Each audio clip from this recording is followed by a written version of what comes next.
भाजपचे शहराध्यक्ष आहेत दयाशंकर तिवारी. तिवारीजी, स्वागत आहे आपलं या कार्यक्रमामध्ये. माझा आपल्याला स्पेसिफिक प्रश्न आहे की आता जो हा आलेला रिपोर्ट समोर आलेला आहे, ज्यामध्ये दक्षिण पश्चिम या देवेंद्र फडणवीसांच्या मतदारसंघातल्या वाढीव मतदाराच्या टक्क्याबद्दल आक्षेप व्यक्त करण्यात आलेले आहेत, त्या बाबतीत आपलं काय म्हणणं आहे?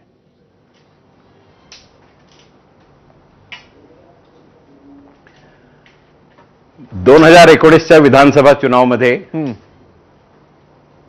जी मतदातांची संख्या होती ती मतदातांची संख्या आवाज येणं बंद झालं. हो, येतोय, तुमचा आवाज येतोय. तिवारी, तुम्ही सलग बोला, आम्हाला ऐकायला येतंय.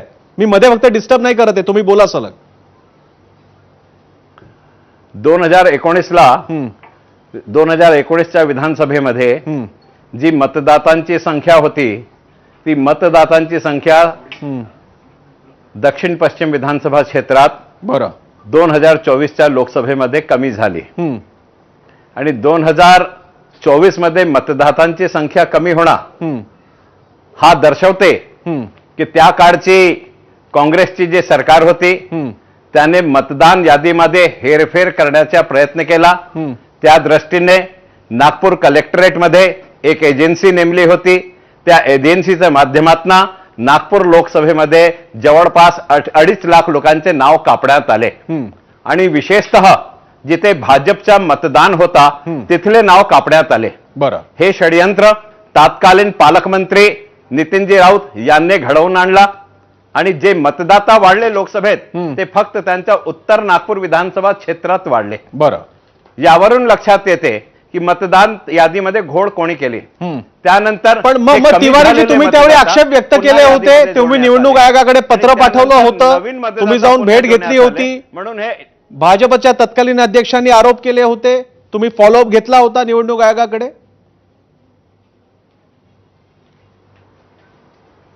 भारतीय जनता पक्षाचे जे नेते आहे हे जे 2.5 लाख नाव गायब झाले, तो हे कोणत्यामुळे 2.5 लाख नाव गायब झाले याबद्दल तक्रार भारतीय जनता पक्षाने केली होती आणि ही तक्रार करण्यामागचं कारण असा होता की म्हातारे लोक बूथवर येऊन ज्यांनी वर्षानुवर्षापासून मतदान केलेलं आहे ते परत जात होते. म्हणून त्याची दाद घेऊन भारतीय जनता पक्षाला त्यांना न्याय मिळवून देण्यासाठी मतदान आयोगाकडे जाणं अति आवश्यक होता. म्हणून आम्ही ते मतदारांची बाजू मांडण्यासाठी मतदान आयोगापर्यंत गेलो होतो. पण हे आकडे जे सांगत आहे, मी जर आकडेवारीचा आपल्याला सांगेल तो आकडे अगदी स्पष्ट आहे की दक्षिण पश्चिम विधानसभा क्षेत्रात 2019च्या विधानसभामध्ये 3,84,094 मतदाता होते, पण लोकसभेमध्ये 3,76,000 झाले. म्हणजे मतदाता कमी झाले. एकीकडे लोकसंख्या वाढत आहे, दक्षिण पश्चिम विधानसभा क्षेत्र शहराचा आउटर भाग मध्ये आहे, तिथे नवीन वस्ती निर्माण होत आहे. म्हणजे तिवारी, तुम्ही आणि काँग्रेस एकाच पेजवर आहात. निवडणूक आयोगाबद्दल दोघांनाही तक्रार येत असा तुमचा दावा आहे का? तुमच्या दोघांचा दावा आहे की निवडणूक आयोगाकडे चुका होत आहेत? मग तर फारच छान, मग तर रिवाइज करावा लागेल. निवडणूक आयोगाबद्दल दोघांनी पुढाकार घ्यायला हवा या बाबतीत. निवडणूक आयोगने जे जुने नाव कापण्यात आले त्याचं कारण बाब कलेक्टरला विचारला, नागपूर शहराचे जे इलेक्शनचे प्रमुख होते त्यांना विचारला आणि नंतर जे वगळलेले नाव होते ते जोडण्यात आले आणि वगळलेले नाव जोडण्यात आले ते नवीन 6 नंबरचा फॉर्म भरून जोडण्यात आले. म्हणजे ही जी संख्या कमी करण्यात आली होती ती इक्वल झाली. त्यानंतर नवीन काही नाव जोडण्यात आले.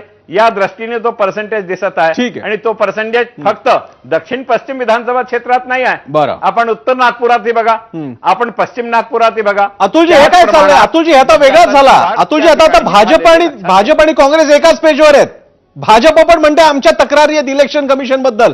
आता तर तिवारी आणि तुम्ही तर दोघेही नागपूरचे आहात, आता तर तिवारी लोंढेंनी सुरू केलं पाहिजे कॅम्पेन इलेक्शन कमिशन विरोधात.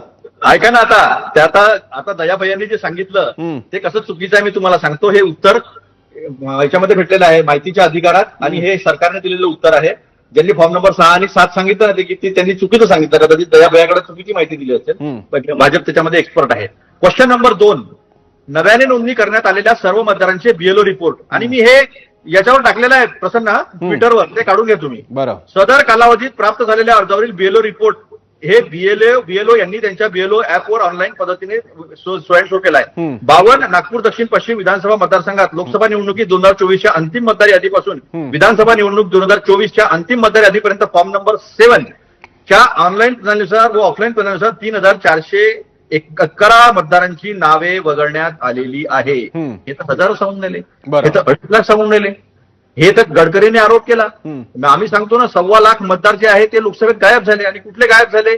मुस्लिम वस्त्यातले, दलित वस्त्यातले, ज्यांनी अनेक वर्षानुवर्ष ज्या बूथवर मतदान केलं त्यांचे नावं डिलीटेड त्याही याद्या आमच्याकडे आहे. अशा पद्धतीनं वृत्तपत्रांमध्ये बातम्या आल्या होत्या की किती लोक मतदान केंद्रावरून परत गेले, ज्यांनी लोकसभेत मतदान केलं होतं त्यांचं विधानसभेमध्ये गायब झालेलं आहे.